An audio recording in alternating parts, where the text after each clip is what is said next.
E aí, meu povo, tudo bem? Como é que vocês estão? Tudo certinho? Mais uma aula. Espero que vocês estejam bem nesse friozinho gostoso, né? Bom para ficar em casa. Às vezes a gente fala assim, nossa senhora, com esse frio que é bom, é um cobertor, é ficar em casa. E aí parece que os desejos se realizaram, né?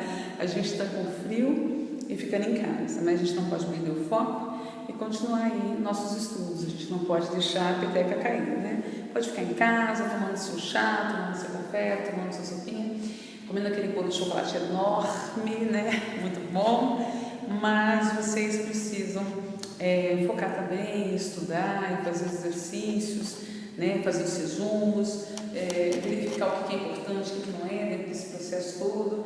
E a gente está aqui para ajudá-los, tá bom? Então, olha só. Eu já comecei a colocar num quadro aqui, porque afinal de contas eu estava dando uma armadinha aqui na câmera, e porque afinal de contas na aula passada, a última coisa que eu falei com vocês foi a respeito de Dom Pedro, ele ter se envolvido tanto com a maçonaria quanto com a aristocracia rural, e isso vai fazer com que ele pense na ideia do Brasil independente de Portugal, vai pensar na ideia de liberdade.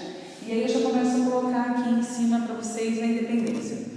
Um ponto importante para falar para vocês é que a independência do Brasil acontece no dia 7 de setembro, mas não é naquela conjuntura daquele quadro que tem lá no Museu do Ipiranga em São Paulo, e que tem Dom Pedro levantando a espada. Então, não, aquilo é uma coisa completamente da imaginação. Aquele processo não foi daquele jeito, né? O Dom Pedro ele assina um documento, ele escreve uma carta avisando que ele estava fazendo o Brasil independente de Portugal. Não teve um movimento de tropas, não teve um movimento revolucionário para que a independência acontecesse. Mas acontece um fato interessante, é que a independência acontece em setembro. Lá às margens do Riacho Ipiranga, em São Paulo, ele estava lá depois de uma viagem que ele tinha feito até Santos, né? Ele deu uma parada em São Paulo, no retorno de Santos, para poder descansar com as suas tropas, porque estava passando muito mal. A subida da serra foi uma subida difícil, eles tiveram uma infecção intestinal logo depois que saíram de Santos, em função de uma intoxicação alimentar que a tropa toda teve. E aí eles estavam em São Paulo descansando. Foi quando então o mensageiro chega, o mensageiro vindo do Rio de Janeiro, entregando para ele a carta do pai dele, exigindo que ele voltasse imediatamente para Portugal.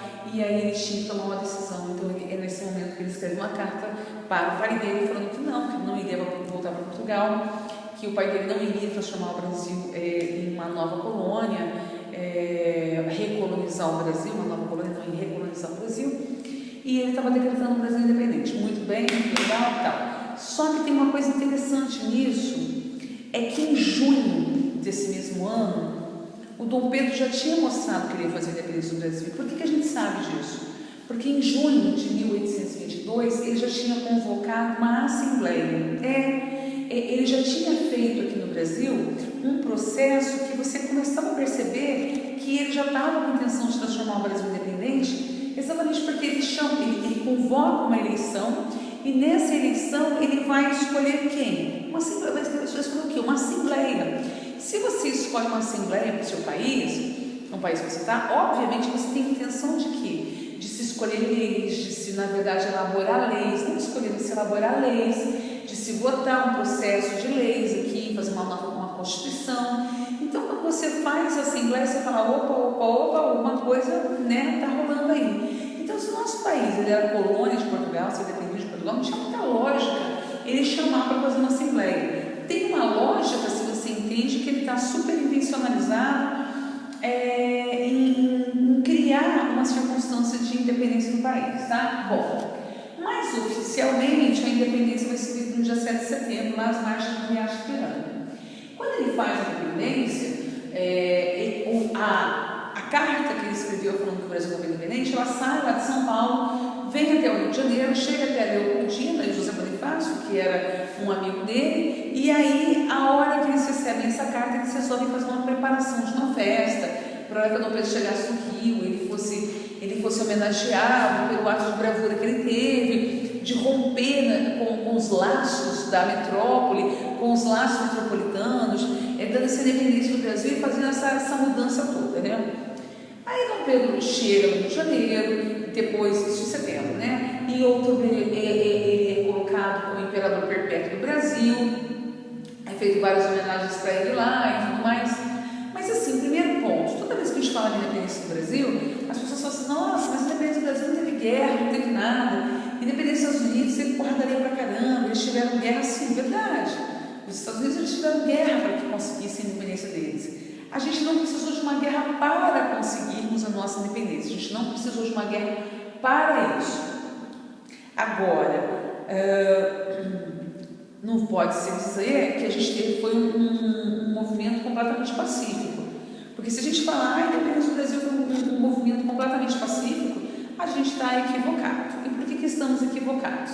Algumas províncias aqui no Brasil, como a província do Pará, do Maranhão, do Piauí, da Bahia e outras províncias, inclusive a província da Cisplatina, que tudo bem que eles não se consideravam muito pertencentes ao Brasil, estouram movimentos revolucionários contra a independência. Então, diferentemente do que aconteceu nos Estados Unidos, em que o povo se junta, dá porrada para fazer independência, aqui no Brasil foi ao contrário. O Dom Pedro vai, ele faz independência no Brasil e vão estourar movimentos em vários lugares do Brasil assim, não, a gente não quer independência para tudo, que a gente não quer essa palhaçada, que isso é uma palhaçada, chega, basta. Então, aqui, na verdade, o Dom Pedro, ele vai ter que contratar exército mercenário, até porque o Brasil nessa época não tinha exército suficiente para esse tipo de coisa, para conter todos os movimentos revolucionários que vão estourar em vários lugares do Brasil, querendo acabar com a independência. Tipo assim, não, a gente não quer isso não nos pertence, para com isso. Inclusive, nesse processo todo, vai surgir uma figura de uma mulher na Bahia chamada Maria Quitéria, deixa eu colocar o nome dela aqui, chamada Maria Quitéria, que é uma mulher que ela queria participar do movimento, combatendo as pessoas que não aceitavam a independência, né? Lutando contra as pessoas que não aceitavam a independência. Então, uma mulher super patriótica, nacionalista, enfim, né? E ela se veste de homem, ela coloca roupas de homem e vai para o processo da guerra como se fosse homem para poder fazer parte, porque a mulher não podia fazer parte de guerra de jeito nenhum. E quando ela se veste de homem e vai para a guerra, ela combate e tudo mais, e mais no final de uma das batalhas que ela participa, identificam que era uma mulher. No final de tudo isso, ela acaba recebendo uma condecoração de Dom Pedro. Dom Pedro vai lá e condecora e tal, mas Dom Pedro fala para ela, muito legal, muito bacana, você vai receber uma pensão do governo, mas você não vai poder continuar dentro das fileiras do exército, porque o exército é especificamente, exclusivamente para homens, e estou te condecorando, estou te dando uma aposentadoria aí, se quiser, uma aposentadoria aí, e você fica lá na sua casa, bonitinha, mas nas fileiras do exército você não vai fazer parte. Então, mas é importante eu falar o nome da Maria Quitéria, porque a gente vê aí que é uma mulher na Bahia que vai começar a se posicionar exatamente assim, por que eu sou mulher e não posso fazer parte desse processo? Mas é só ela não, existem outras mulheres na história que fazem essa diferença toda. Não é nos livros didáticos, na bibliografia, que é interessante para vocês estudarem, para as provas que vocês irão fazer, é a Maria Quitéria que pode aparecer. As outras ainda, e que existiram muitas no Brasil, as outras ainda, a história ainda não está revelando, não é que não está revelando, a história colocada em livros didáticos, em apostilas, ainda não salienta, não expõe, não evidencia o nome de várias outras que existiram até no mesmo contexto, até na mesma época que a própria Maria Quitéria. Joia? Bom, então ela está nessas guerras não contra a independência. Maria Quitéria está nas guerras para tentar combater esses movimentos que eram contra a independência. O Dom Pedro, na verdade, não tinha dinheiro para poder contratar exército mercenário, pede dinheiro emprestado internacionalmente para conter esses movimentos revolucionários. Então eu quero que vocês já entendam que o Brasil ficou independente de Portugal e logo de cara, como ele vai precisar conter esses movimentos revolucionários, vai ter que pedir dinheiro emprestado da Inglaterra para poder conter. Então a gente fica independente naquilo que a gente fala de política, mas a gente já começa a adquirir uma dívida externa grande com a Inglaterra a partir da independência. A partir da independência a gente já começa, a Inglaterra faz dinheiro, Inglaterra faz dinheiro, Inglaterra... Vocês vão ver, cara, vai pedir muito dinheiro emprestado. Meu Deus, como é que pode? Pode, eles vão pedir muito dinheiro emprestado, tá bom? Bom, e aí enquanto a porrada está começando, está acontecendo lá no Nordeste, o que está no restante do Brasil? Como é que está? O que está acontecendo? É Dom Pedro que está governando, então esse período nós vamos chamar de primeiro reinado. É Dom Pedro que está governando e ele vai chegar em 1823 e vai falar assim, olha, eu vou convocar, a Assembleia já estava ali, eles chamam a Assembleia, que são os deputados, e vão falar, olha, eu quero que vocês se reúnam, e que o Brasil está independente, eu fiz o Brasil independente, e eu quero que vocês façam uma Constituição, que seja digno do Brasil e da minha pessoa. Então eu quero que vocês escrevam um código de leis digno desse país que está surgindo, digno dessa sociedade aqui que vocês conhecem, que vocês fazem parte, e obviamente digno de mim, porque fui eu que fiz a independência, fui eu que na verdade comecei a construir essa situação, e eu gostaria na verdade que vocês não esquecessem disso. Tudo bem. Aí a Assembleia foi lá fazer a Constituição e tal, e enquanto isso está acontecendo, o Dom Pedro vai mandar cartas para vários países avisando que ele tinha feito a independência. É como na verdade é assim, mostrar para os países, dar uma forma, vamos dizer assim, de que os outros países do mundo reconhecessem que ele estava independente, o Brasil estava independente, para que na verdade o rei de Portugal não tivesse jeito e tivesse que aceitar a independência. Porque uma coisa importante, quando você faz a independência, que é o que ele fez no dia 7 de setembro, ele, Dom Pedro, vai fazer a independência, mas a questão é, Portugal aceitou a independência, Portugal reconheceu a independência. Quem te prende é que tem que reconhecer que você está solto. Por mais que você fale assim, estou livre, espera lá, quem tá te prendendo sabe que você está livre, porque você não ajuda nada, né? Vai ter essa cadeia e fala assim, você tem um namorado, você namora com um cara há 3 anos, aí um dia você termina com ele pelo WhatsApp, e aí você chega para seus amigos assim, estou solta da balada, beleza, estou livre, mas pera lá, você avisou a ele que você está independente? Eu avisei, falei para ele que eu estou terminado, mas ele falou que não. Enquanto ele não aceitar, vai ser meio complicado, porque ele vai parar lá na porta da balada e achar que você é um namorado ainda, né? Então, assim, ele tem que aceitar esse processo. Marta, mas eu já falei, tá? Mas aqui a gente está falando de um país, de uma dominação, então a quem domina não vai de boa assim, pode ir, vai com Deus, seu mano está aqui. Não é assim. Então, Portugal teria que reconhecer. Só que antes de Portugal reconhecer, o Dom Pedro vai, e aqueles outros países que a gente estava independente, até para rolar uma pressãozinha assim, sabe? Olha, fulano reconheceu, Beltrano reconheceu, falta você, Portugal. O primeiro país a reconhecer o Brasil, o primeiro, são os Estados Unidos. E você fala, nossa, que lindos, que fofos, sempre estão juntos com a gente. Por que os Estados Unidos reconheceram a nossa independência? Simples. Rolava nos Estados Unidos nessa época um processo chamado doutrina Monroe. A ideia dos americanos é que os países do continente americano fizessem comércio entre si, evitando assim o comércio com a Inglaterra. Na verdade, os Estados Unidos queria cutucar a Inglaterra, tipo, olha, eu vou tomar o seu mercado consumidor. Por quê? Porque os Estados Unidos é o único país industrializado.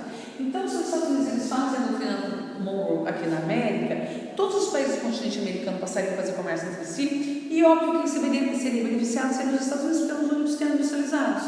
Então, os Estados Unidos olham e eles falam, ok, Brasil, que lindo, vocês estão independentes, nós aprovamos, que esqueças.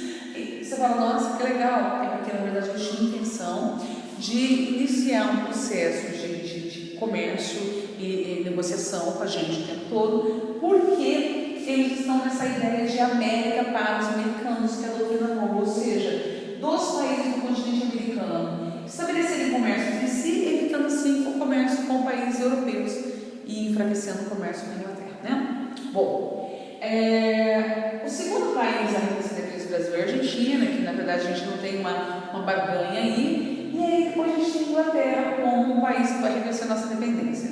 Só que a hora que a Inglaterra vai reconhecer a nossa independência, a Inglaterra chega para a gente e fala assim, ok, eu reconheço a independência de vocês, se vocês reassinarem os tratados de 1810 por mais 15 anos, que foi o que eu coloquei aqui no quadro. Você fala, mas eu não estou entendendo, já não existiu os tratados de 1810, o que a Inglaterra está querendo? É que os tratados de 1810, eles foram assinados quando o Brasil pertencia a Portugal. Agora, como o Brasil é independente de Portugal, tudo aquilo que foi feito por Portugal em relação a gente, isso cai por terra. Isso não tem mais validade. A Inglaterra sabia muito bem disso. A Inglaterra sabia muito bem que aquele acordo que ela tinha feito, que ela tinha estabelecido, ele não tem mais validade. Ele não tem mais validade por quê? Porque nós não pertencemos mais a Portugal. Então, ela fala assim, ok, eu reconheço a independência desde que vocês reassinem aquele acordo que eu tinha feito com Portugal antes, de que eu vou ter uma super vantagem nas alfândegas, vou pagar só 15%, eu quero que vocês reassinem aquilo por mais 15 anos. Você fala, caraca, o Brasil não vai fazer isso, não é possível. Aí assinar um tratado desse, a gente fica na mão da Inglaterra de novo. Mas o Dom Pedro sabia muito bem que se ele aceitasse essa condição da Inglaterra, a Inglaterra ia fazer uma super pressão em cima de Portugal, porque Portugal deveria ter as calcinhas para a Inglaterra, né? Que a Inglaterra iria fazer uma super pressão em Portugal e Portugal rapidamente iria reconhecer a independência do Brasil. Então, obviamente, o Brasil ele assina essa condição de ficar na mão da Inglaterra em termos de comércio por mais 15 anos, porque sabia muito bem que iria rolar uma pressãozinha ali em cima de Portugal, porque Portugal iria acabar reconhecendo a independência do Brasil, que é o que vai acontecer, mas isso só em 1825. Então eu quero que vocês entendam que assim, a gente, o Dom Pedro fala, independência ou morte, não sei o que, né?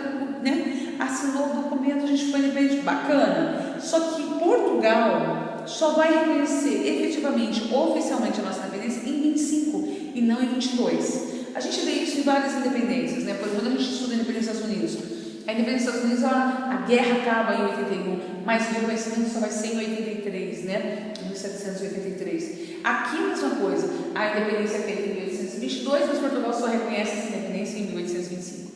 Só que na hora que Portugal resolveu reconhecer a independência do Brasil, Portugal exige faz uma barganha, uma troca, não, é uma negociação.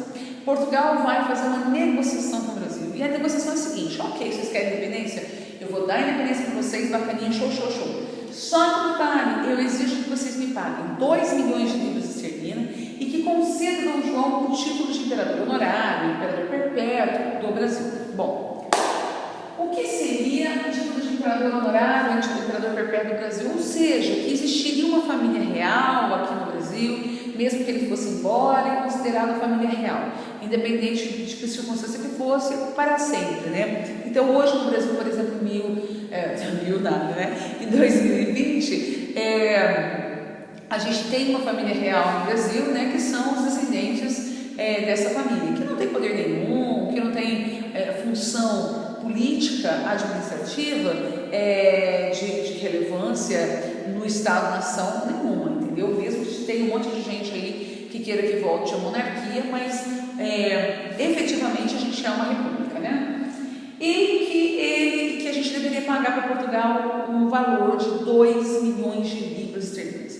Cara, dinheiro pra caramba, padre deu para chuchu, principalmente nessa época, né? Claro que depois com desvalorização de um monte de coisa, hoje nem seria tanto assim, né? É muito dinheiro, mas nem tanto assim. Mas na época, cara, era muita grana. E a gente não tinha grana. Por que a gente não tinha grana? Porque Dom João não foi embora do Brasil.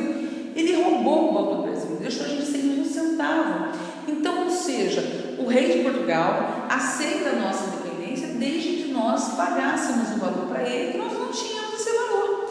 Então, o Dom Pedro fala, ó céus, ó vida, e agora, quem poderá me salvar? Então, aí Dom Pedro sacou, cara, vai pedir dinheiro para a Inglaterra. De novo, sim, de novo. Vai pedir dinheiro para a Inglaterra para poder pagar essa grana para Portugal. Então, a gente pega emprestado para a Inglaterra 2 milhões de libras esterlinas e pagamos para Portugal nossa independência e ficamos independentes. Ou seja, a gente começa a nossa independência, que é uma independência totalmente de caráter político, né? A gente não tem mais relação política com ninguém, com Portugal, a gente não tem mais essa relação política, mas em compensação, diante dessa grana que a gente vai pegar com a Inglaterra, nós começamos um endividamento econômico com a Inglaterra. Então a gente passa a ter uma dependência econômica em relação à Inglaterra. Ou seja, a gente é independente na política, mas a gente independente na política, mas a gente é dependente economicamente, a gente deve uma grana grande para a Inglaterra, né? Então essa grana vai se acumulando, é a grana para combater os movimentos revolucionários, é a grana para a independência, é a grana que vai se acumulando aí. Interessante nessa guerra, nessa grana que foi pedida emprestada, é que é o seguinte, essa grana vai sair dos cofres ingleses. Por quê? Porque assim, a Inglaterra deveria emprestar para o Brasil pegar esse dinheiro e mandar para Portugal para poder pagar a independência. Certo? Entendi. Só que Portugal tinha uma dívida muito grande com a Inglaterra. Então Portugal iria pegar esse dinheiro e iria pagar a dívida que tinha com a Inglaterra. Então achou-se melhor o dinheiro ficar dentro dos cofres ingleses e a Inglaterra colocar no papelzinho lá assim, papelzinho exagerou. Brasil deve 2 milhões de libras esterlinas e Portugal pagou uma dívida de 2 milhões de libras esterlinas, sem na verdade precisar ficar transitando com essa grana para lá e para cá, né? Ou seja, o Brasil passa a dever e Portugal passa a quitar uma parte da dívida que eles tinham com a Inglaterra. Bom, muito bem, a gente ficou independente? Ficamos independentes, tivemos essas guerras, pedimos esse dinheiro emprestado. Enquanto isso, a Assembleia está reunida para poder fazer uma Constituição que, como Dom Pedro disse, ele queria fazer uma Constituição digna dele e do Brasil. Então, Dom Pedro estava achando que esses deputados estavam reunidos e que eles estavam elaborando várias leis e que nessas leis que esses deputados estavam elaborando, Dom Pedro iria ficar com amplos poderes. Ia ser tipo reizinho mesmo, cara, quem manda sou eu o cara que manda e tal. Bom, a gente sabendo que os caras estão reunidos para fazer essa Constituição lá, eu quero que vocês entendam que a gente começa agora na nossa história, a gente sai do Brasil colônia, a gente não é mais colônia de Portugal, então agora a gente passa um processo que a gente chama de Brasil Império. É muito louco esse momento da história do Brasil, se você parar para pensar, o Brasil e os outros países da América Latina. Por quê? Porque todos os países da América Latina, eles, como eu disse para vocês ano passado, eles vão virar república. O Brasil é o único que vai ficar independente e vai virar império. Então, é uma coisa assim, sui generis. É uma coisa diferente dentro do continente americano. Já falei para vocês ano passado também, já no vídeo passado, que um outro país que teve uma experiência assim, uma experiência de monarquia desse tipo, vai ser o México, né? Mas o Brasil, foi rápido, o Brasil não, mas vem cá, eu quero mostrar para você como é que eu vou falar aqui, né? A gente ficou independente aqui, ó, em 1822. Então nós começamos um momento na história do Brasil. A história do Brasil, politicamente, ela é dividida praticamente em 3 momentos: Brasil Colônia, Brasil Império e Brasil República, ok? Você também pode, na hora de estudar, você fala assim: Marta, eu gosto mais de Brasil Colônia do que de Brasil Império, ou eu gosto mais de Brasil Império do que de Brasil República, ou eu gosto mais de Brasil República do que de Brasil Colônia e Império. Você pode falar isso sem problema. Eu gosto de história do Brasil, muito bem. Espero que seja assim. Quando a gente fala de história do Brasil, agora a gente começa um processo que a gente chama de Brasil Império. Só que o Brasil Império, ele é dividido também em 3 momentos. Ele é dividido nesse primeiro momento aqui, quem está governando é Dom Pedro I. Então aqui a gente vai chamar de primeiro reinado, ok? De primeiro reinado. Ele vai de 22, que é quando Dom Pedro faz a independência, até 1831, que é quando Dom Pedro I vai embora. Só que a gente vai ver daqui a pouquinho que Dom Pedro I vai embora em 1861 e ele vai deixar o filho dele, que é muito pequenininho, para governar o Brasil. Tipo, Dom Pedro governa 9 anos, vai embora, ele abdicou o trono em favor de um filho que tinha 5 anos de idade. Só que o moleque não tem condição de governar o país com 5 anos de idade. Então, nesse momento, de acordo com a Constituição, estava escrito que caso alguma coisa do gênero acontecesse, tipo Dom Pedro morresse, Dom Pedro fosse embora, alguma coisa assim, e o moleque não tivesse idade suficiente, deputados iriam governar o Brasil até o molequinho crescer. E foi o que aconteceu. Então, o molequinho começou a crescer e foram deputados que foram governantes, que a gente já vai ver isso, o Brasil, que a gente vai chamar isso de período regencial, que coincidentemente também dura 9 anos, de 1831 a 1840. Em 1840, a gente vai ver em outra aula, vai ser dado um golpe chamado golpe da maioridade e é colocado Dom Pedro, que tinha 14 anos de idade, no poder. Então, o pessoal que vai fazer isso para realmente manipular o poder, para permanecer no poder e tudo mais. E aí, o garoto com 14 anos sobe ao poder. Quando esse garoto, chamado Pedro de Alcântara ou Dom Pedro II, sobe ao poder, ele vai ficar no governo por 49 anos, quase 50 anos. Esse período, como é Dom Pedro II que está governando, esse período a gente vai chamar de segundo reinado, que eu coloquei aqui para vocês, ok? Então, a partir de agora, eu tenho aqui o que a gente chama de segundo reinado, de 1840 até a proclamação da República em 1889. Então, vamos lá? A gente está estudando o quê? Nós estamos estudando o Império. Só que nós estamos estudando o período em que quem está no poder é quem? Dom Pedro I. Então, a gente está estudando o primeiro reinado, que são 9 anos, de 1822 até 1831, ok? Então agora a gente vai dar uma atenção maior para como é que vai se edificar, como é que vai se formar, como é que vai, quais as coisas que vão acontecer durante esse período que é muito tumultuado, que a gente vai chamar de primeiro reinado, ok? Já que nós estamos falando agora de primeiro reinado, eu tenho que pensar como é que vai ser essa vida aqui no Brasil. Dom Pedro I, então, ele vai e convoca a Assembleia Legislativa, como eu disse para vocês, para que ela fizesse uma Constituição que fosse digna do país e da pessoa dele. Quando essa Constituição fica pronta, esse é um projeto, né? É um projeto, não chegou a ser uma Constituição. Vocês vão entender por quê. Eles fazem esse projeto de Constituição e entregam para Dom Pedro para que ele sancionasse, para que ele colocasse aquilo em prática. E a hora que Dom Pedro pega esse projeto de Constituição, que vai receber o nome da história de Projeto de Constituição da Mandioca, opa, deixa eu sair de frente, 1823, o que esse projeto de Constituição da Mandioca falava? Por que recebe esse nome? Antes de mais nada, vamos ver por que recebe esse nome.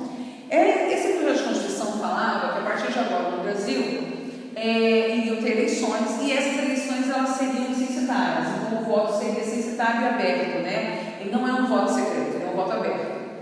E o voto seria censitário. O que seria um voto censitário? É um voto baseado na sua renda. Quanto você ganha? Você ganha X, você pode votar. Se não ganha X, você não pode votar. E nem ser eleito, obviamente, né? E de acordo com o voto censitário desse período, o voto censitário era baseado na produção de farinha de mandioca. Quantos alqueires de farinha de mandioca você produz? Eu produzo 1000 alqueires de farinha de mandioca. Então você pode votar. Eu produzo 100 alqueires de farinha de mandioca. Então você não pode votar. Então o voto estava condicionado à posse de terra. Então, quanto de terra você tem de produção de farinha de mandioca para você votar? Marta, mas e se o cara, de repente, não produzisse farinha de mandioca? E se o cara, de repente, ele produzisse lá, algodão, produzisse cana-de-açúcar? Era só você pegar e fazer a conversão daquilo que ele produz para mandioca, para farinha de mandioca, para ver se vai votar ou não. Marta, mandioca, farinha de mandioca? Gente. Nós tínhamos, na verdade, uma produção de mandioca muito grande no Brasil, até para poder abastecer esse mercado interno com esse produto. A base da alimentação brasileira naquela época era farinha de mandioca, feijão, a carne, pode ser carne de caça, não carne de vaca, né? Carne de porco, carne de galinha, peixe, farinha de mandioca e feijão. E o angu também, o fubá também era muito importante para essa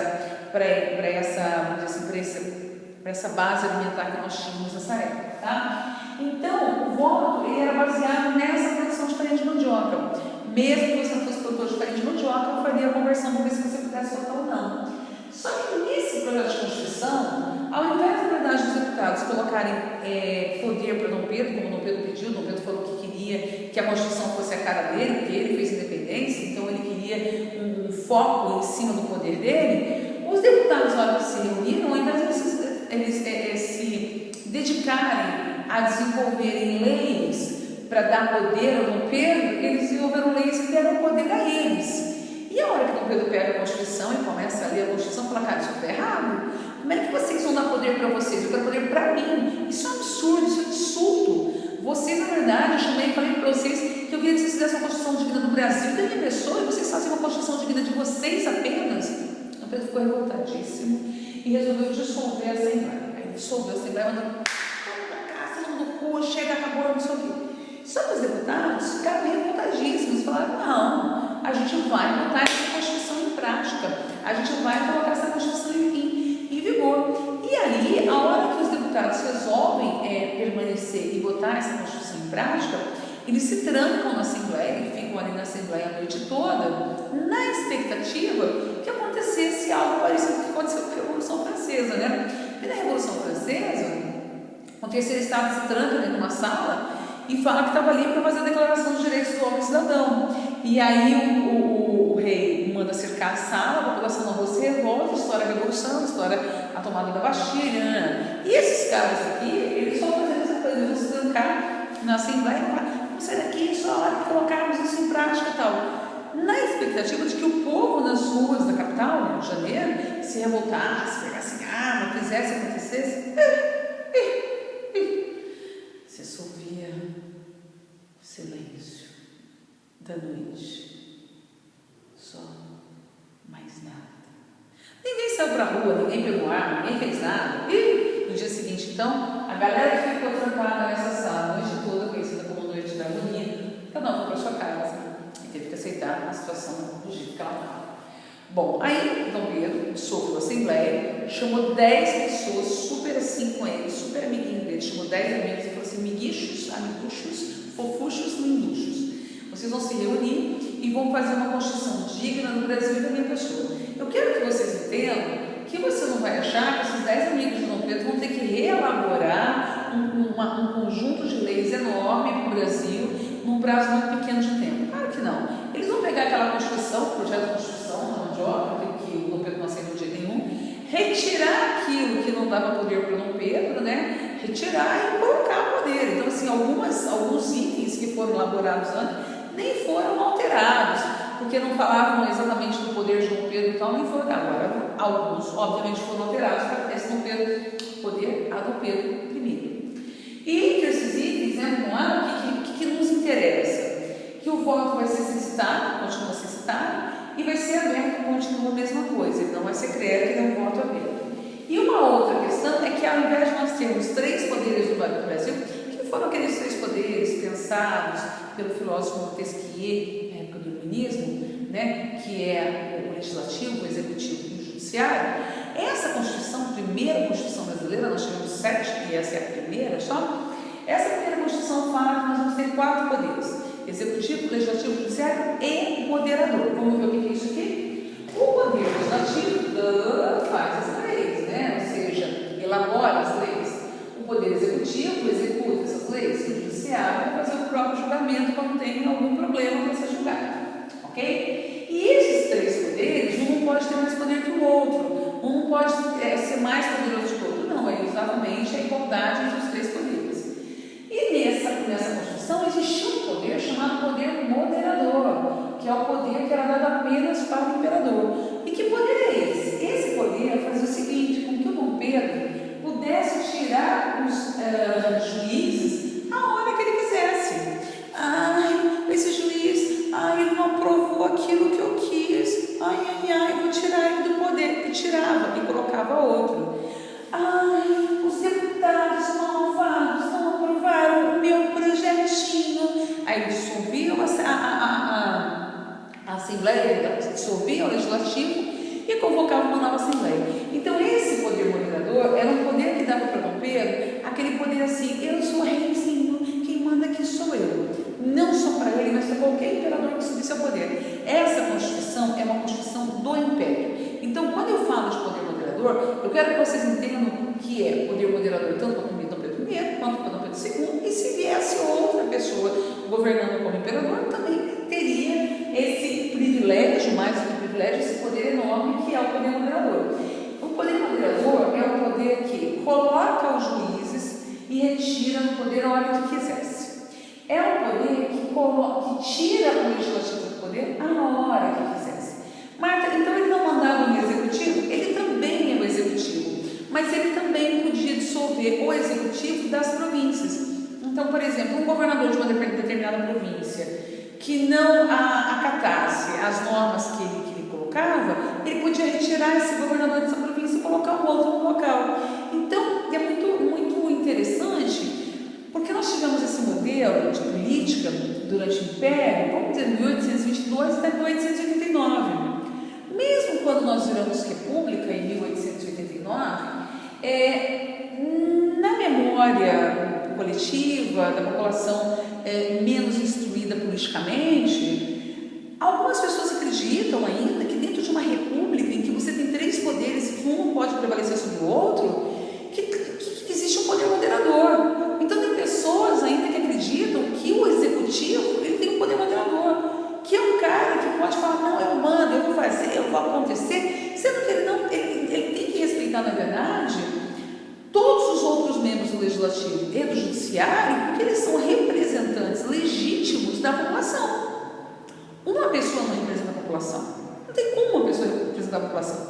Então, quando você tem uma igualdade entre os poderes, é como se você estivesse ouvindo setores diferentes da sociedade na representação desse poder. E aí sim, a gente pensa numa democracia, a gente pensa num sistema em que, na verdade, a vontade do povo ela está sendo representada. E não é a vontade de uma única pessoa. Porque o poder moderador, ele representa o quê? A vontade de Dom Pedro, a vontade só dele. Então ele que manda, ele que faz, ele que acontece. Aí eu falo assim, Marta, ele tem poder absoluto? Eu não posso dizer isso. Sabe por quê? Porque quando eu falo de poder absoluto, eu não tenho nem Constituição. Quando eu falo de poder absoluto, o cara fala assim, o Estado sou eu, quem manda sou eu, ponto, acabou, ninguém precisa fazer Constituição para obedecer, não, eu faço, troco, aconteça na hora que eu quiser, né? Então, eu não posso mais chamar de poder absoluto, porque nós já estamos no século XIX, né? Mas eu posso falar de um extremo autoritarismo. Eu posso falar de um cara que concentra em suas mãos muito poder por conta do poder moderador. Fiquem de olho, porque o poder moderador gosta de cair em vestibular. É uma coisa que a gente tem que pensar que foi instituído durante o Império, né? Então, durante tanto o primeiro reinado quanto o segundo reinado, a gente vai ter isso. Quando que a gente não tem isso durante o Império? No período chamado período regencial, que o Dom Pedro I é pequenininho ainda, eu vou falar disso. Ele não pode governar, então, obviamente, o poder moderador deixa de existir. Mas enquanto eu tenho imperador, eu vou ter poder moderador. Então, as palavras, elas quase não se encaixam. Imperador, moderador, edor. É sério, olha só. Imperador, moderador, imperador. Ok? Poder moderador é o poder do imperador, que ele, na verdade, tem concentração de poder sobre os outros dois ou três poderes também, tá? Você fala, caracoles, mas ele não quer fazer nada, o cara vai concentrar todos os poderes no... Opa! Claro que vai.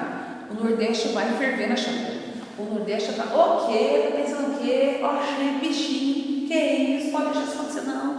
E os nordestinos vão ficar muito irados. Mas por que só o Nordeste vai se revoltar? A gente volta a falar, o Brasil começou pelo Nordeste. As cabeças pensantes, os caras, na verdade, que ali o negócio fervia, né? A gente faz uma análise do Nordeste, a gente tem que pensar que as maiores notas do Enem estão lá, as maiores notas de redação do Enem estão lá. Você vai falar de Olimpíada de História, por exemplo, da Unicamp, quem ganha é a maioria do Colégio do Nordeste. Você fala por quê? Cara, porque os caras são retardos, E assim, não tira farinha fácil, não. Então, o Nordeste, as províncias, na época não chamava Estado, na época chamava províncias, do Ceará, do Rio Grande do Norte, da Paraíba, Pernambuco, vão fazer uma revolta e querer separar o Nordeste do Brasil. Sim, isso não é mais um movimento emancipacionista, porque o Brasil já é emancipado. Agora, algumas revoltas que vão acontecer, elas vão querer separar uma parte do Brasil, ou seja, eu não quero mais fazer parte disso, Então, o Nordeste vai querer fazer uma revolta para se separar do Brasil por causa do poder moderador. O Nordeste fala, o que é isso? Isso não me representa. Esse poder autoritário, esse absolutismo, esse poder moderador não nos representa. E aí o Nordeste, obviamente, vai querer fazer uma revolta separatista para separar o Nordeste do Brasil, porque o Nordeste vai vir uma outra república. Uma outra república, eu digo assim, um outro país, desculpa, não outra república. Um outro país republicano, uma república, né, com o presidente e tudo mais, então, e inclusive chegaram até a pegar o modelo de constituição da Colômbia para de repente adotar esse local. Esse local se chamaria Confederação do Equador e seria composto por essas áreas. Acontece, Marta, mas e a Bahia, e Alagoas, e Sergipe, e Piauí? Não deu tempo dessas outras localidades do Nordeste se juntarem nesse movimento revolucionário, porque esse movimento revolucionário acontece quando? Quando o Dom Pedro I aqui. Então, obviamente, a hora que o Dom Pedro I percebeu que esse movimento estava rolando no Nordeste, ele falou, cara, ferrou. Porque se isso der certo no Nordeste, daqui a pouco o Sul resolve fazer guerra também, o Centro-Oeste resolve fazer guerra também, o Norte resolve fazer guerra também. Eu vou governar o quê? Eu não vou governar nada, eu tenho que calar a boca desses caras, abafar esse movimento, porque senão eu não vou ter país para governar. Então é nesse momento que Dom Pedro ele abafa esse movimento revolucionário, né? Vai lá, opa, a gente não tinha exército para isso suficiente para acabar com esse movimento revolucionário. Então Dom Pedro pede dinheiro emprestado para a Inglaterra de novo, contrata o exército mercenário com o dinheiro que ele pegou emprestado, terceira vez, da Inglaterra, e vai contratar esse exército, porque esse exército vai lá e acaba com o movimento revolucionário. O exército consegue acabar com o movimento revolucionário. Os líderes desse movimento revolucionário separatista, eles vão ser enforcados em praça pública, e o único que não vai ser enforcado em praça pública era um frei que fazia parte do movimento, chamado Frei Caneca, e não achava carrasco para enforcar o Frei Caneca. Então, como ele era um líder também e precisava pagar com a vida por isso, de acordo com a pena que foi dada a ele vai ser fuzilado, porque no fuzilamento você tem várias pessoas que estão fuzilando, então a culpa não recai sobre um só, como é no enforcamento, que a culpa recai só em cima do carrasco. Então, o líder que vai ser fuzilado vai ser Frei Caneca. Como o Frei Caneca ele passou por um processo de execução diferente dos outros, ele acaba levando um nome forte, né? O nome dele fica forte dentro desse processo revolucionário. Então, toda vez que a gente fala assim, quem é o líder da Confederação do Equador? A gente fala Frei Caneca. Quem é o líder da Confederação? Frei Caneca. Né? Toda vez que a gente fala, quem é o líder da Confederação? Frei Caneca. Né? E aí eu vou assim, cara, não demorar isso não. Ah, vai sim. A gente vai falar uma bobagem, para ver se vocês esquecem, tá? Bobagem mesmo, tá? Equador, faz café eu bebo onde? Eu bebo na caneca. Então, Confederação do Equador, café, caneca, Frei Caneca. Só para você não esquecer, principalmente quando a questão foi uma questãozinha de múltipla escolha. Tá joia? Não tem nada a ver, né? Só para não esquecer. Então, a gente está falando de Dom Pedro I no poder. Nesse momento, Dom Pedro I no poder, que a gente vai chamar de primeiro reinado, nós vamos ter problemas internos e problemas externos, e não são poucos, porque eita governinho difícil, viu, cara? Ó, pauleira, primeiro reinado, ele é muito intenso. São 9 anos muito intensos, muito diferente do que vai acontecer no segundo reinado, que é um pouco mais calmo em termos de rebeliões, em termos de tudo mais, né? Vamos falar primeiro das questões externas. Primeiro ponto é que Dom Pedro, o pai dele morreu em Portugal, Dom João VI morreu em Portugal. Quando Dom João VI morreu em Portugal, ele subiu ao trono, era Dom Pedro I. Só que Dom Pedro I não queria sair do Brasil. Então ele manda uma carta para Portugal, transformando o irmão dele em regente e mandando a filha dele para governar Portugal no lugar dele. E quem vai administrar essa situação até a menina crescer é o Dom Miguel. Então vamos lá. Ele vai nomear o irmão dele como regente da filha até a filha atingir maioridade. Ele tinha 8 anos. E aí o Dom Miguel recebe essa carta lá em Portugal falando assim, olha, você vai ser um regentezinho aí, vai governar até a menina até a maioridade, a hora que a menina tiver a maioridade, você se afasta e ela que some. O Dom Miguel teve vontade de pelanca, falou, o quê? Eu vou ter que ficar babada essa menina até ela crescer e depois ela vai subir? De jeito nenhum, quem vai governar isso aqui sou eu, ponto e acabou. E Dom Miguel resolve tomar o poder, tomar o trono em Portugal e governar ele, tipo, sozinho, quem manda sou eu. Dom Pedro quase teve um treco, falou, ok, nem mandou a filha, né? Nem mandou a filha, porque o Dom Miguel já falou, nem manda porque eu estou tomando poder. E aí o Dom Pedro ficou muito irado e resolveu fazer uma coisa que ele não deveria ter feito, ele pode ser humano. O que ele fez? Ele pediu dinheiro emprestado para a Inglaterra no nome do Brasil para contratar um exército mercenário para ir lá e acabar com o irmão dele. Mas o duro é que a gente não tem nada a ver com isso. Ou seja, o Brasil vai pagar uma dívida de uma coisa que o Brasil não tem relação nenhuma com isso. Ou seja, o Brasil vai pagar uma guerra que Dom Pedro vai enfrentar contra o irmão dele. A gente não tinha nada a ver com isso, né? A gente não tinha nada a ver com isso. E o Dom Pedro vai lá e manda exército, e porrada rolando.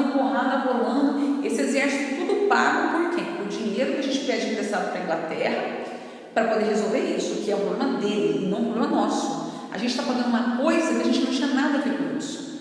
É claro que você não acha que os governantes saem fazendo as coisas por aí e o povo não fica sabendo. Quando você tem uma imprensa livre, quando não se tem uma ditadura, como você tem em vários países, na China, como você teve na União Soviética, em Cuba, Venezuela, Brasil, qualquer lugar que teve Chile, Argentina e que teve ditadura, quando você não tem uma ditadura, a imprensa é livre e ela denuncia. Quando você tem uma ditadura, aí a imprensa fica quieta. Só que aqui no caso, existiu uma imprensa livre, e um dos grandes opositores de Dom Pedro era um cara chamado Líbero Badaró. E Líbero Badaró via essas coisas absurdas que Dom Pedro fazia e denunciava através da imprensa. Então, o grande opositor de Dom Pedro é esse cara chamado Líbero Badaró. Dom Pedro queria ver o capeta na frente, mas não queria ver o Líbero Badaró. Por quê? Porque o Líbero Badaró ficava assim, gente, tá pegando dinheiro nosso para resolver coisa dele e mandando lá para Portugal. Então, a gente ficava sabendo aqui no Brasil essas coisas absurdas que ele fazia exatamente pelo Líbero Badaró. Líbero Badaró é um jornalista, então não é aquele cara que assim, ele é feio, ele tem dente torto, ele é feio, ele barrigudo, ele bebe muito, ele é careca. Não. Líbero Badaró é um jornalista, então ele vai denunciar as falcatruas, ele vai denunciar aquilo que é inadequado dentro de um processo de governo. E isso é absurdo, o cara pega dinheiro para resolver o problema pessoal dele. Vamos lá, piorar a situação? Claro, tem como piorar. Nessa mesma época, eu estou falando isso, 1828, tá? Nós temos um território que pertence ao Brasil, que na verdade não anexou esse território ao Brasil, que é a província Batina. Se você for pegar o mapa do Brasil, a coxinha que eu vou desenhar, mas é uma coxinha sem mapa, né? É uma coxinha mapa aí. Então, tem um pedacinho aqui assim, ó, que pertence ao Brasil, chamado província Cisplatina. E essa província Cisplatina, cara, o pessoal tinha, nossa, completamente diferente da gente. A língua diferente, os costumes diferentes, tudo diferente da gente. E aí eles começaram o processo de independência para se livrar da gente nesse momento. Quando a província Cisplatina começa o processo para se livrar do Brasil, ela vai contar com a ajuda de los hermanos, pero que não, vai contar com a ajuda de quem? Os argentinos. E a Argentina vai ajudar a província Cisplatina a se tornar independente do Brasil. Só que o Brasil não queria perder esse território de jeito nenhum. E por quê? Porque esse território é muito importante estrategicamente falando, né? Existe Rio da Prata que passa por aqui assim, que isso é super importante aqui nesse território. Mas não adianta, a hora que estoura o movimento aqui dentro da província Cisplatina, o pessoal da província Cisplatina junto com a Argentina se juntam. O Brasil contratou de novo o exército mercenário, pediu dinheiro emprestado de novo, contratou o exército mercenário de novo, para ir lá e sentar porrada na província Cisplatina, para que a província Cisplatina não ficasse independente. Gastou uma grana, porrada, e a província Cisplatina consegue sua independência em relação ao Brasil, ganhou uma porradaria, consegue sua independência do Brasil e vai virar a República Oriental do Uruguai. Quando eu falo que ela vira a República Oriental do Uruguai, eu não me acabo assim, oriental? O que é oriental? É que esse rio aqui, ele tem a banda ocidental e a banda oriental. Como na verdade no Uruguai está do lado de cá, então vai ser República Oriental, por conta do lado que está no rio. República Oriental do Uruguai. Então o Uruguai já pertenceu ao Brasil. Em 1828 ele conseguiu fazer sua independência em relação ao Brasil com a ajuda da Argentina. Mas por que a Argentina ajudou, gente? Porque ela é interessante para a Argentina aquela circulação por aquele rio, né? O porto de Montevidéu, toda aquela área ali daquele rio era importante para a Argentina também. Então por isso que a Argentina vai dar esse apoio para a província Cisplatina, porque daí ela vai ter uma amiga ali para poder circular com mercadoria e sair da mercadoria daquele rio que é super importante, que é o Rio da Prata, tá bom? Enquanto isso, a porradaria está rolando lá em Portugal, Dom Pedro está mandando dinheiro para contratar exército mercenário, para dar porrada no irmão dele, e não consegue, e o Líbero Badaró falando mal de Dom Pedro, que era insano o que ela estava fazendo. Aí, um belo dia, nem te conto, mataram o Líbero Badaró, mataram o jornalista de oposição a Dom Pedro, mataram o jornalista que denunciava os usos e abusos inadequados do governo de Dom Pedro. E aí, quando o Líbero Badaró morreu, nesse momento Dom Pedro fez uma viagem até Minas Gerais, até Ouro Preto. Só que a hora que ele entra na cidade, a cidade estava em luto. As casas tinham mantas pretas do lado de fora, toalhas pretas do lado de fora, simbolizando que a casa estava em luto. Os sinos da igreja tocavam em luto. Era como se a cidade toda falasse assim: nosso cara morreu. O cara mais importante para a gente morreu. O Líbero Badaró morreu. Então a cidade de Minas Gerais, Ouro Preto, já tinha mostrado exatamente que ela era de oposição, que era uma cidade de oposição, que era uma cidade que não aceitava aquele posicionamento de Dom Pedro. E aí, cara, Dom Pedro já assim, ó, foi facado no peito. Aquilo foi super hostil em relação a ele. É como se fala assim: você matou Líbero Badaró. Sem falar. A atitude da cidade, uma atitude que já denunciava que a cidade era a favor de Líbero Badaró e contra Dom Pedro. Dizem que ele foi num teatro à noite e que quando ele chegou ele foi vaiado também. Nossa, ele ficou arrasado, ficou mal pra caramba, ficou super deprimido. E um dos amiguinhos dele, Chassá, fez fazer uma festa para ele. Ele vai lá para o Rio de Janeiro, a gente prepara uma festa maravilhosa. maravilhosa, a hora que ele chegar, a gente dá um up no ânimo dele. E aí, enquanto Dom Pedro ainda estava lá em Minas Gerais, teve alguns amiguinhos dele que desceram para o Rio e começaram a preparar uma festividade para ele, para ver se dava uma levantada na moral dele. Só que na hora que essa galera, esses portugueses, começaram a preparar essa festividade, os brasileiros que estavam revoltadíssimos com tudo que vinha acontecendo, resolveram se manifestar e começou a ter uma porradaria geral na hora que estava sendo feita a preparação dessas festividades. E essa porradaria geral se chama Noite das Garrafadas. Rolou garrafa de tudo que é lado, vocês imaginam, né? E aí rolou essa porradaria. A hora que Dom Pedro chega na cidade do Rio de Janeiro, ao invés de ter uma festa para levantar a moral dele, ele percebe, na verdade, que a tentativa de fazer alguma coisa para ele, que a população reagiu muito mal a isso. É nesse momento, inclusive, que vai começar essa confusão toda, que a Assembleia ela vai se dividir entre os grupos que eram a favor de Dom Pedro, que são os portugueses, e o grupo que era a favor dos brasileiros, então o Partido Brasileiro. Então, antes, no começo, na Assembleia, era tudo uma coisa só. E a partir, na verdade, dessa situação de Dom Pedro, é que a gente começa a ter uma separação na Assembleia dos que aprovavam tudo aquilo que Dom Pedro fazia, que aí vai ser o Partido Português, e aí os que eram contra o que ele fazia, que vai ser o Partido Brasileiro. Só também, né? Não tem muita diferença ideológica entre eles, a não ser as atitudes de Dom Pedro. Bom, e aí a situação começou a ficar ruim, porque a Assembleia começou a se posicionar contra ele o tempo todo, ele começou a perceber que ele estava perdendo força, e ao mesmo tempo que ele estava perdendo força aqui, ele estava perdendo Portugal, porque o exército não tinha resolvido ainda a questão em Portugal, o exército estava lá tentando tirar o irmão dele do poder, ele não conseguia. Então foi nesse momento que Dom Pedro teve uma ideia. Ele deixou o filho dele, de 5 anos de idade aqui no Brasil, ele abriu a mão do trono em favor do filho, ou seja, ele abdicou o trono em favor do filho de 5 anos de idade, chamado Pedro de Alcântara, e vai pegar um barco e vai para Portugal para tentar ajudar o exército a dar porrada no irmão dele. E não é que ele vai ter sucesso, porque ele vai sair daqui, ele vai lá, ele vai se juntar ao exército, obviamente ele vai conseguir a adesão de várias pessoas dentro lá de Portugal, e aí ele consegue derrubar o irmão dele e subir ao trono. Quando ele sai daqui, ele é Dom Pedro I. Quando ele chega lá em Portugal e consegue derrubar o irmão dele e ele subir ao trono, ele é Dom Pedro IV. É porque ela já tinha tido outros Pedros, né, no poder. Então ele é o 4º Pedro lá e aqui ele é o primeiro. Então chega esse texto, você começa a ler, você fala assim, Dom Pedro I lá, Dom Pedro IV, sim, Dom Pedro I aqui, Dom Pedro IV lá. E quem vai ficar aqui no Brasil para governar o Brasil? Quem vai ficar aqui com o filho dele, de 5 anos de idade, Pedro de Alcântara, que não tinha idade para governar. Então a gente vai ter que fazer alguma coisa, porque colocar um molequinho de 5 anos no poder não dá.